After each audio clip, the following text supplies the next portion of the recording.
British কর্তৃক এই দেশে ম্যাগনেটিক পিলার স্থাপনের রহস্য। ম্যাগনেটিক পিলার নিয়ে অনেক গুজব ও জনশ্রুতি আছে। এই প্রাচীন ম্যাগনেটিক পিলার স্থাপন নিয়ে কেউ কেউ এটিকে প্রাচীন মূল্যবান ম্যাগনেটিক পিলার বলে আখ্যায়িত করেছেন, আবার কেউ কেউ বলেছেন এর মাধ্যমে ব্রিটিশরা আসলে এই দেশের সব গোপন তথ্য চুরি করে নিয়ে যায়। তবে আসল ঘটনা হচ্ছে, এই দেশে ব্রিটিশদের শাসনের সময়কালে সীমানা পিলারগুলো ফ্রিকোয়েন্সি অনুযায়ী একটি থেকে আরেকটির দূরত্ব মেপে মাটির নিচে পুঁতে রাখা হয়েছিল, যেগুলোর মধ্যে পিতল, তামা, লোহা, টাইটানিয়াম সহ ধাতব চুম্বক সমন্বয়ে গঠিত হওয়ার কারণে বজ্রপাত হবার সময় ইলেকট্রিক চার্জ তৈরি হয়। সেটি সরাসরি এই পিলারগুলো শোষণ করে আর্থিং এর কাজ করত। এতে করে বজ্রপাত হতো, কিন্তু মানুষ মারা যেত না। অসাধু কিছু লোক এই পিলারগুলোকে অনেক দামে বিক্রি করা যায় এরকম গুজব ছড়ায়। এই কারণে দেশের বিভিন্ন জায়গা থেকে পিলারগুলো নিশ্চিহ্ন হয়ে গেছে। কিছু লোক এগুলোকে মহামূল্যবান বলে অপপ্রচার করে খুঁজে খুঁজে বের করে চুরি করে নিয়ে গেছে। প্রকৃতপক্ষে কেউ এই সীমানা পিলার বিক্রি করে বহু টাকা উপার্জন করার উদাহরণ দেখাতে পারেনি।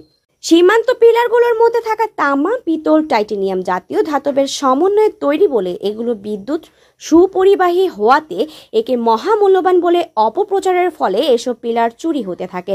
ব্রিটিশ শাসন আমলে বজ্রপাত থেকে বাঁচার জন্য এই প্রযুক্তির পিলারগুলো সারা দেশে জুড়ে মাটির নিচে পুঁতে রাখা হয়েছিল একটি নির্দিষ্ট দূরত্ব পরপর ফ্রিকোয়েন্সি মেপে মেপে, এবং এই পিলারের রেডিও ইলেকট্রিক তরঙ্গের সাহায্যে ভূমি জরিপ ও ম্যাপ প্রস্তুত করতে এবং এটি বিমান চলাচলেও সহযোগিতা করত সে সময়। এখন যেমন মোবাইল ফোনের টাওয়ার বসানোর সময় একটা থেকে আরেকটার দূরত্ব আর ফ্রিকোয়েন্সি মেপে মেপে করে বসানো হয়, আগেরকার আমলে বজ্রপাতে নিহত হবার সংখ্যা ছিল অনেক কম, যেটি এখন এতটা বেড়ে গেছে যে মানুষ রীতিমতো চিন্তায় পড়ে গেছে।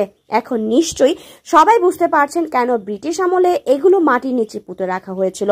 বজ্রপাত মৃত্যু রোধকল্পে সরকারকে ব্রিটিশদের মতো করে পিলার স্থাপনের উদ্যোগ আবার গ্রহণ করা উচিত বলেও মতামত দিচ্ছেন অনেক বিশেষজ্ঞ।